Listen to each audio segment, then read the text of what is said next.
America क्या कहता था, क्या हो तुम? आज हम कहते तू क्या है बे? हमें दोस्तों एक और नई वीडियो में आप सभी का स्वागत है। कोरा कागज की इस वीडियो में हम यूपीएससी लेवल के एमपीएसबी के क्वेश्चन देखने वाले हैं। तो यहाँ पर जैसा कि आप देख सकते हैं, टैगलाइन से ही समझ रहे होंगे कि मैं क्या कहना चाहता हूँ।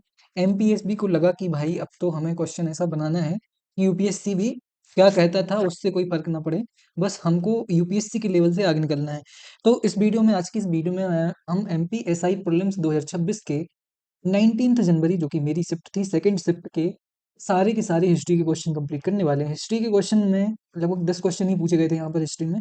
ये क्वेश्चन देखने के बाद आपको लगेगा कि यूपीएससी फिर भी जो क्वेश्चन पूछता है उनमें कोई लॉजिक होता है, उनमें कुछ सेंस होता है, उनमें एलिमिनेशन मेथड काम करती है। लेकिन यहाँ पर जो जितने भी क्वेश्चन यहाँ पर एमपीएसआई में हिस्ट्री से पूछे गए थे, तो उनमें 1-2 क्वेश्चन को अगर मैं छोड़ दूँ, तो बाकी 8 क्वेश्चन ऐसे थे कि जो मैक्सिमम कैंडिडेट तुक्के मार के ही सही कर सकते हैं। नॉलेज की तो यहाँ पर कोई बात ही नहीं है, तो यहाँ पर तुक्का ही काम करने वाला था। तो ये पूरा एग्ज़ाम हम देखने वाले हैं कि 10 क्वेश्चन कैसे आए थे। और साथ में मैं आपको यहाँ पर एक ज़रूरी बात बोल दूँ कि अगर आपका स्कोर काफ़ी अच्छा लग रहा है, आपको 65 के ऊपर है, 70 के ऊपर है, तब तो आपको तैयारी करनी है। मैं ऑलरेडी बोल चुका हूँ, 60-70 के ऊपर वालों को तैयारी करनी है। एससी-एसटी वाले 55-50 के आसपास के भी लोग भी तैयारी में लग जाएँ। ये मैं इसलिए बोल रहा हूँ क्योंकि स्कोर कम ही जाना है। और अब शायद जो आंसर की आ चुकी है, तो अब जो टीचर्स हैं वो जो बोल रहे थे कि एमपीएसआई का एग्ज़ाम बहुत हाई लेवल का नहीं हुआ है, विनर्स इंस्टीट्यूट के सर बोल रहे थे ऐसा। तो अब उनको आंसर की आने के बाद थोड़ा अंदाज़ा लगेगा कि किस लेवल का क्वेश्चन पेपर यहाँ पर पूछा है एमपीएसआई ने। अगर इनके कोचिंग के कोई टीचर्स भी ऐसे क्वेश्चन सॉल्व कर दें, तो मैं मान जाऊँगा कि हाँ, एमपीएसआई का प्रीलिम्स का क्वेश्चन पेपर का लेवल बिल्कुल मतलब ईएसबी के लेवल का था। तो ऐसा नहीं था, यहाँ पर हम वो सारे क्वेश्चन देखने वाले हैं। और इसलिए मैं बोल रहा हूँ कि अगर आपका स्कोर ठीक-ठाक है, तो मेंस के लिए आपको तैयार हो जाना है। मेंस कितना डीप पूछ सकता है, आप सिर्फ प्रीलिम्स के क्वेश्चन देख के भी समझ सकते हैं। तो चलिए बिना कोई देरी किए हम पूरे के पूरे क्वेश्चन यहाँ पर देखने वाले हैं। तो चलिए पहला क्वेश्चन पे चलते हैं हम। ये क्वेश्चन पूछा गया था वैदिक पीरियड से, वैदिक काल से क्वेश्चन पूछा गया था। क्वेश्चन था वैदिक प्रारंभिक वैदिक काल के राजनीतिक जीवन में। देखिए ये क्वेश्चन ना, मतलब सही में ये क्वेश्चन ऐसा क्वेश्चन है कि यूपीएससी लेवल का क्वेश्चन है। अब इसमें क्या बोला है इन्होंने, राजा का अधिकार पूर्ण और निर्विवाद था क्योंकि उसे पृथ्वी पर दिव्य प्रतिनिधि माना जाता था। अब मैं इसको ना क्या सोच के चलता हूँ कि इसको मैं अभी रिजर्व रखता हूँ। सभा और समिति 2 सबसे शक्तिशाली सभाएँ थीं, जबकि विदत का महत्व नगण्य था। तो ये दूसरा स्टेटमेंट यहाँ पर गलत है। और ये अगर मैं आपको बताऊँ कि जो प्रारंभिक वैदिक काल है, जिसको ऋग्वैदिक काल भी कहते थे, तो उस समय पे सभा, समिति, विदत और गण, 4 ऐसे प्रमुख संस्थान थे, सभा, समिति, विदत और गण। ये चारों के 4 एक्टिव थे। लेकिन जो उत्तर वैदिक काल आता है, प्रारंभिक वैदिक के बाद, उसके टाइम पे ये विदत और गण क्या हो जाते हैं, ये नगण्य, इनकी जो इनका महत्व होता है वो नगण्य हो जाता है। मतलब दूसरा स्टेटमेंट गलत है, दूसरा स्टेटमेंट यहाँ पर एलिमिनेट करेंगे। ये गया, अब यहाँ पर तीसरा बचा और ए बचा, ठीक है? अब देखिए तीसरा वाला तो गविष्टि एक राजनीतिक सैन्य अभियान था, तो गविष्टि का मतलब यहाँ पर गायों से संबंधित एक वो है, तो ये तीसरा भी यहाँ पर गलत है। अब मैं पहली की बात करूँ तो राजा का अधिकार पूर्ण और निर्विवाद था। तो जो प्रारंभिक वैदिक काल था, इस समय पे राजा इतना ज़्यादा शक्तिशाली नहीं था। ये चीज़ जब आप एनसीईआरटी पढ़ते हैं तब आपको समझ में आती है। मतलब अगर आपने लूसेंट पढ़ के गए हो, तो कुछ लोगों का, हाँ, मैंने एक वीडियो बनाया था कि बुक लिस्ट मैंने वीडियो बनाया था, उसमें कमेंट आए थे कि क्या बात कर रहे हो आप, लूसेंट में है, मतलब ये सब कुछ दिया हुआ है। तो अब अगर आपको लूसेंट में ये क्वेश्चन मिल जाए तो मुझे बता दीजिएगा। लूसेंट में ये क्वेश्चन मिल ही नहीं सकता, ये क्वेश्चन एनसीईआरटी से लिया गया है। एनसीईआरटी में पूरा यहाँ पर कंप्लीट किया हुआ है उन्होंने। तब जब आप पूरा वैदिक काल पढ़ेंगे तब आपको ये चीज़ें समझ में आएँगी। तो ये सीधा-सीधा लूसेंट में तो आपको कभी मिलने ही वाला नहीं है। इसका मतलब इसका आंसर होगा ए, और इसलिए ये क्वेश्चन कैसा थोड़ा ट्रिकी था और यूपीएससी लेवल का था। चलते हैं अगले क्वेश्चन पे। पुराणों में अशोक के बाद उल्लिखित 6 फुट ऊँचे राजा कमजोर शासकों की एक श्रृंखला को संदर्भित करते हैं। तो ये मतलब पहली जो लाइन है ना, ये कन्फ्यूज़ करने के लिए इन्होंने डाली हुई है। ये मतलब क्वेश्चन पूछने का तरीका थोड़ा-सा अलग था यहाँ पर इनका। ये पहली लाइन यहाँ पर कन्फ्यूज़ करने के लिए डाली। उनके विशाल साम्राज्य पर नियंत्रण रखने में असमर्थता का प्रमुख परिणाम निम्नलिखित में से कौन-सा था? तो यहाँ पर देखिए आप, अंतिम मौर्य राजा का स्वेच्छा से पदत्याग ताकि, ये तो गलत है, ऐसा नहीं हुआ था। क्योंकि जो वसुमित्र को इन्होंने मार के क्या किया था, पुष्यमित्र शुंग ने वसुमित्र को मार के क्या किया था, जो मौर्य वंश में शुंग वंश की स्थापना की थी। तो ये वाला गलत है। दूसरा पढ़िए आप, शक्तिशाली प्रांतीय राज्यपालों का उदय जिन्होंने स्वतंत्र रूप से कार्य करना शुरू कर दिया और कलिंग जैसे प्रमुख प्रांत अलग हो गए। अब ये इसको मैं रिजर्व पे रखूंगा, इसको मैं बाद में पढ़ूंगा क्योंकि ये मुझे थोड़ा सा लग रहा है कि हाँ ऐसा हो सकता है। अब ये देखिए, कठोर भूमि कर प्रणाली के विरुद्ध व्यापक किसान विद्रोह जिसने राजवंश को उखाड़ फेंका। तो ये देखिए यहाँ पर क्या बोलना चाह रहे हैं, कठोर भूमि कर प्रणाली अगर ऐसा होता तो ये नहीं होता, मतलब ये तो नहीं हो सकता है, क्योंकि अगर कठोर भूमि कर प्रणाली होगी इसका मतलब राजा कैसा होगा, शक्तिशाली होगा। तो ये ऐसा तो हो नहीं सकता कि राजा भी शक्तिशाली है और विद्रोह भी हो जाए, तो ऐसा नहीं हो सकता है, मतलब तीसरा नहीं हो सकता। मौर्य सेना का तत्काल और पूर्ण पतन जिसके कारण आसान आक्रमण हुए। ऐसा हो सकता है क्या कि एक राजा की बात पूरी की पूरा सेना तबाह हो जाए? ऐसा नहीं हो सकता, मतलब इसका आंसर बी सही होगा। तो इसका बी ही सही आंसर था। तो यहाँ पर इन्होंने बोला था अ, संत आंदोलन दिए हुए हैं और उनके मुख्य सिद्धांत संबंध विचार से उनको मिलान करना था। अब ये सही होने का मेरा रीज़न ये है, अगर आपने ये थोड़ा बहुत भी इसको एलिमिनेट करने की कोशिश की होती तो ये वाला आपका सही हो जाता। इसमें एलिमिनेशन मेथड ही काम करेगी। यहाँ पर देखिए चैतन्य महाप्रभु, जैसे ही चैतन्य महाप्रभु अगर आपको पता है संकीर्तन से संबंधित है, तो जैसे ही अगर आपको ये पता चल जाता है तो ए का 4 होगा, ऐसे केवल 2 ऑप्शन हैं। मतलब इन दोनों में से आंसर हो सकता है। अब आपके 50-50 चांसेस हैं आपको इनको सही करने के। ये होती है एलिमिनेशन मेथड। मतलब इन दोनों में से आपका सही आंसर है। अब इसको चूज़ करने का तरीका क्या है? इसको चूज़ करने का तरीका आपका ये होना चाहिए, आप यहाँ पर देखेंगे दूसरा, गुरु नानक जी को के बारे में आपको पता होगा कि ग्रंथ साहिब, गुरु ग्रंथ साहिब इनकी ही रचना है। जब आपको ये पता चलता है इसका मतलब बी का 3 हो जाएगा। बी का 3 किसमें है? ए का 4 बी का 3 इसमें, इसका मतलब ये वाला आपका क्या हुआ एलिमिनेट और ये वाला हो गया आपका आंसर। तो एलिमिनेशन मेथड के ऐसे एक आध ही क्वेश्चन थे जहाँ पर एलिमिनेशन मेथड सही से यूज़ हो रही थी। तो ये दूसरा क्वेश्चन है, तीसरा हमारा। चलते हैं अगले क्वेश्चन पर। ये देखिए भक्ति आंदोलन से 2 क्वेश्चन यहाँ पर पूछे गए थे, ये भी भक्ति आंदोलन से है, ये भी भक्ति आंदोलन से है। भक्ति आंदोलन क्योंकि आपके मेंस का सिलेबस का भी हिस्सा है, तो उसको आपको बहुत ध्यान से देखना है। चलते हैं आगे, कौन से 2 चिश्ती संत एक ही वर्ष में निधन हुआ था? ये क्या बात कर रहे हो आप? मतलब एक आप अगर ये पूछो कि किस चिश्ती संत की दरगाह कहाँ पर है, तो भी ठीक है। आप अगर ये पूछो कि कौन से चिश्ती संत जो थे वो किस घराने से संबंधित थे या फिर किस उनकी जो परंपरा है उससे संबंधित थे, तो हम उसको सही कर सकते हैं। लेकिन यहाँ पर ये कौन-सा क्वेश्चन है? इसमें क्या लेवल है? मतलब एकदम ही फैक्चुअल बना रहे हो आप इसको। तो ये तुक्का ही मारा होगा सबने, क्योंकि हो सकता है कि किसी एक आध व्यक्ति को पता हो, लेकिन मैक्सिमम लोगों को इसका आंसर पता नहीं होगा। और अगर आपका सही हुआ है तो मैं गारंटी से बोल सकता हूँ कि आपने तुक्का ही मारा होगा। और मानना भी चाहिए, मैंने भी कोशिश की थी लेकिन वो असफल रही। तो ऐसे एग्जाम में क्या कर सकते हो आप? तुक्का ही मार सकते हो, है ना? तो ये अपना आंसर गलत था। इसका इनका इन्होंने सही आंसर क्या दिया है? इनका इसका इन्होंने सही आंसर दिया है, ये वाला पहला सही आंसर दिया है, मतलब शेख मुइनुद्दीन सिंजी और ख्वाजा कुतुबुद्दीन बख्तियार काकी।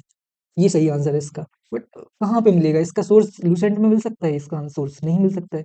एनसीईआरटी में हो सकता है, लेकिन कौन ढूंढे, कौन इतना सारा पढ़े, है ना? तो क्या क्वेश्चन पूछ रहे हो आप एमपीएसबी के लेवल का? तो यहाँ पर क्वेश्चन था अगला, बुद्ध पीरियड से।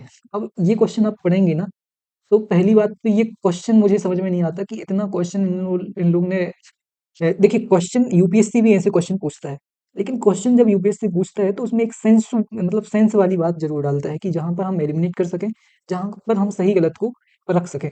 यहाँ पर इन्होंने पूछा है गर्भगृह को एक आदिम ब्रह्मांडीय गुफा के रूप में देखने की अवधारणा का सबसे प्रारंभिक वास्तुशिल्पीय रूप आजीविकों और बुद्धों की चट्टानों को काटकर बनाए गए चैत्य कक्षों में मिलता है जो हिंदू मंदिर से पहले थे। तो ये मुझे पता है कि हिंदू मंदिरों से पहले बनाए गए थे चैत्य, ये तो मुझे पता है, मतलब ये सही हो सकता है।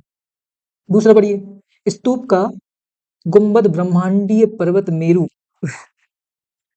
सॉरी का प्रतीकात्मक प्रतिनिधित्व था और उसकी दृढ़ता निर्वाण की अंतिमता को दर्शाती थी, जिस सॉरी सॉरी सॉरी जिससे प्रदक्षिणा एक शारीरिक क्रिया के बजाय एक आंतरिक ध्यानपूर्ण क्रिया बन गई। तो मैं तो यही मानूंगा एग्जाम हॉल में कि हाँ हाँ ऐसा कुछ हो सकता है, सही होगा, क्योंकि मैंने नहीं पढ़ा है और शायद ही किसी ने ये चीज पढ़ी होगी। तो मैं तो इसको सही मानता। तीसरा देखिए, स्तूप के हर्मिका से उत्तर भारतीय मंदिर के शिखर तक का संक्रमण क्षैतिज से ऊर्ध्वाधर बलाघात की ओर परिवर्तन को दर्शाता है जो सांसारिक स्तर, मतलब मुझे तीनों स्टेटमेंट जनरल स्टेटमेंट लग रहे हैं। जनरल मतलब सामान्य, कि हाँ हो सकता है। और यूपीएससी में जनरली ये क्या होता है कि जब भी सामान्य क्वेश्चन या फिर जनरल स्टेटमेंट पूछे जाते हैं तो वो स्टेटमेंट हमेशा सही होते हैं, क्योंकि उन्होंने क्या किया है, एक लंबे टाइम से ऐसे पैटर्न को फॉलो किया है यूपीएससी ने। तो यूपीएससी को पता है कि मेरे कैंडिडेट मुझसे क्या है, फेमिलियर हैं, और उनको ये चीज़ आना चाहिए कि मैं जब भी जनरल क्वेश्चन स्टेटमेंट पूछूंगा तो वो सभी आपको सही मानने हैं। अब लेकिन एमपीएसबी क्या कर रहे हैं, पहली पहली बार ऐसा कुछ काम कर रहे हैं। इनको पता ही नहीं है कि ऐसे क्वेश्चन में हमको ऑप्शन कैसे बनानी है, इनको पता ही नहीं है। मतलब यूपीएससी का लेवल है, लेकिन यूपीएससी लेवल के साथ साथ एक पैटर्न फॉलो करता है। क्योंकि उसे पता है कि ऐसे क्वेश्चन सब लोग नहीं कर सकते हैं। यूपीएससी को अगर सभी लोगों को ये हिसाब से क्वेश्चन बनाने हैं तो ऑप्शन बनाने का एक पैटर्न फॉलो करना पड़ेगा और वो हमेशा करता है। तो यहाँ पर इन लोग ने दूसरे वाले को गलत माना है। अब क्यों माना है वही जानते होंगे, कौन सी किताब से उन्होंने पढ़ा है वही जानते होंगे। अपन को तो नहीं है पता, तो अपन का मैक्सिमम लोगों का एक क्वेश्चन मैं बोल सकता हूँ गारंटी के साथ कि ये गलत हुआ होगा। मेरा भी गलत हुआ, मैंने सी लगाया था। इसका सही आंसर है 1 और 3। क्यों है वही जानते होंगे। चलते हैं अगले क्वेश्चन पे। ये देखिए क्वेश्चन कहाँ से पूछा है, मुगल पीरियड के लिटरेचर से क्वेश्चन पूछा है। अब मुझे अबुल फजल के बारे में पता है, बदायूनी के बारे में पता है, जियाउद्दीन बरनी के बारे में पता है, निजामुद्दीन अहमद के बारे में नहीं पता है मुझे। शायद मैंने बदायूनी के बारे में भी नहीं पढ़ा है। इतना डीप में कौन पढ़ता है। अबुल फजल के बारे में सभी को पता होता है कि अकबर के एक पोएट थे, तो इसका मतलब ए का सी होगा। तो इसका आंसर इन लोग ने दिया है ये, मैंने लगाया था ये। केवल मैं 50% एलिमिनेट कर पाया था इसको। ऐसे क्वेश्चन में एलिमिनेट मेथड यूज होती है। अब किसी ने अगर एलिमिनेशन मेथड यूज की होगी, मैंने तुक्का मारा डी और किसी ने तुक्का मारा बी, जिसने बी मारा उसका सही हो गया। बस इतना अंतर है, जिनका स्कोर अच्छा है और जिनका स्कोर खराब है, उनमें सिर्फ इतना अंतर है कि उनने तुक्का मारा, उनकी किस्मत से वो तुक्का सही हो गया। ऐसा नहीं है कि जिनका एग्जाम निकल रहा है वो बहुत ही पढ़े हुए लोग हैं, बिल्कुल भी नहीं है ऐसा। ये वाला एग्जाम मैं बोल रहा हूँ, पढ़ते सब लोग हैं, लेकिन यहाँ पर तुक्के का ही काम है, क्योंकि 50% एलिमिनेट सब लोग कर लेते हैं। अब किस्मत की बात है कि आप कितना यहाँ पर एलिमिनेट कर पा रहे हो। तो इसका आंसर बी सही आंसर है। अब चलते हैं अगले क्वेश्चन पर। ये सबसे इजी क्वेश्चन था, मध्यकालीन भारत से पूछा गया था, मेडिवल पीरियड से। क्वेश्चन था जीतल शब्द किससे संबंधित है। जीतल सिक्के को बोलते हैं और मध्यकालीन भारत का एक शब्द है या फिर सिक्कों के प्रकार है। मैंने आपको एक पीडीएफ शेयर की है टेलीग्राम चैनल पर, अगर आपने वो नहीं देखी है तो जाकर देखिए। उसमें ऐसे जितने भी सिक्कों के अलग अलग नाम हैं, जितने भी प्रमुख शब्द हैं जिनका यूज हिस्ट्री में किया गया है, और जैसे कि सीता, सीता शब्द का उपयोग अलग अलग टाइम पे अलग अलग रूप में किया जाता है। जैसे कि अगर मैं वैदिक काल की बात करूँ तो सीता शब्द का उपयोग किया जाता है कर से। वहीं मैं दूसरी जगह पे इसकी बात करूँ तो सीता शब्द का यूज दूसरा ये होता है कि जो खेत में जो नालियां बनती हैं हल चलाने के बाद, उनको भी सीता बोलते हैं। तो ऐसे अलग अलग नाम होते हैं, शब्दों के अर्थ अलग अलग होते हैं। इन सब चीज़ों को अगर आपको पढ़ना है तो वो मैंने पीडीएफ अपनी टेलीग्राम चैनल पर शेयर की है, वहाँ पर जाके आप देख सकते हैं। तो बहुत सारे सिक्कों के अलग अलग नाम होते हैं, उनको आप, जैसे कि मैं आपको बता रहा हूँ रूपक। रूपक आप पढ़ते हैं, रूपक एक चांदी का सिक्का होता है जिसका यूज उत्तर वैदिक काल के टाइम पे शायद किया जाता था। वैसे ही बहुत सारे ऐसे टका है, जीतल है, ऐसे सिक्कों के अलग अलग नाम हैं, वो आपको याद होने चाहिए मेंस की तैयारी अगर आप कर रहे हैं तो। ये क्वेश्चन पूछा गया है गुप्त पीरियड से। अब देखिए यहाँ पर क्या पूछा है इन्होंने, गुप्त चंद्रगुप्त द्वितीय के बारे में बताना है। मृत्यु दंड को आधिकारिक रूप से समाप्त कर दिया गया, ये इन्होंने सही माना है इसको।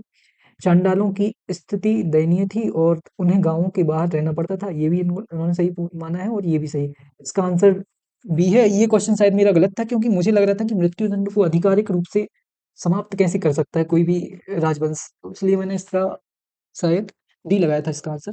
ये मेरा जो क्वेश्चन था वो गलत था। अगला क्वेश्चन आखिरी क्वेश्चन है, ये राष्ट्रभाषा प्रचार समिति वर्धा से की संस्थापक कौन थी। अब देखिए मॉडर्न हिस्ट्री से केवल एक क्वेश्चन पूछा गया है मेरी शिफ्ट में, यहाँ पर इसका आंसर है महात्मा गांधी जी। तो ये तो इजी क्वेश्चन था। तो ऐसे करके यहाँ पर 10 क्वेश्चन पूछे गए हैं। इनमें अगर मैं इजी क्वेश्चन की बात करूँ तो केवल 2 क्वेश्चन ऐसे हैं जिनको आसानी से कोई भी कम पढ़ के भी कर सकता है, लेकिन बाकी जितने भी क्वेश्चन यहाँ पर पूछे हैं एमपीएसबी ने, वो सारे के सारे क्वेश्चन कैसे हैं, ये सारे के सारे क्वेश्चन एकदम मतलब ठीक ठाक लेवल के, यूपीएससी के लेवल के इन्होंने पूछे हुए हैं। तो यहाँ पर ये हो गया हमारा पूरा 10 के 10 क्वेश्चन। अब बताइए कि आपको क्या लगता है कि ये जो एग्जाम यहाँ पर इन्होंने पूछा है ईएसबी ने, इसका लेवल आपको क्या लगता है कितना अच्छा लेवल है, और क्या ऐसा एमपी एसआई का मेंस का एग्जाम भी ऐसा ही होना चाहिए, आपको क्या लगता है। और अगर ऐसा होगा तो आप क्या इसमें से कितने क्वेश्चन सही कर पा रहे हैं, तो वो जल्दी कमेंट करके बताइए। और ऐसे ही जुड़े रहिए हमारे साथ कोरा कागज पर। हम जो एमपीएसआई मेंस से संबंधित बहुत सारी वीडियोस ला रहे हैं आपके लिए। इसमें मैं शायद कोशिश करूंगा तो बहुत ही जल्द आपके लिए इकोनॉमी के लिए एमपीएसआई मेंस के लिए क्लासेस लाने वाला हूं, जिसमें क्योंकि मेंस के जो टॉपिक हैं ज़्यादा नहीं है आपके, लेकिन वो बहुत ही इंपॉर्टेंट रोल प्ले करने वाले हैं पेपर 2 में। तो एमपीएसआई मेंस में इकोनॉमी के सारे टॉपिक्स कंप्लीट कराऊंगा मैं, या फिर मेरे कोई टीममेट यहाँ पर आपके लिए ये एग्जाम का जो इकोनॉमी पोर्शन है वो कंप्लीट कराने वाले हैं। तो बहुत जल्द उस पर एक वीडियो आ सकती है, तो जल्दी से जल्दी चैनल को सब्सक्राइब कर लीजिए और जुड़े रहिए हमारे साथ, क्योंकि हम ऐसे बहुत सारे वीडियोस एमपीएसआई से संबंधित लाने वाले हैं। कमेंट करके बताइए कि आपको ये वीडियो कैसा लगे। अगर आपको कोई भी चीज़ पसंद आई हो, अगर आपको कोई भी क्वेश्चन ऐसा लगा हो कि एमपीएसआई ने बहुत ही आउट ऑफ द बॉक्स पूछा है, तो कमेंट करके बताइए और ऐसे ही जुड़े रहिए हमारे साथ पूरा कागज पर। मिलते हैं वीडियो में, सुनते रहिए, ध्यान धन्यवाद।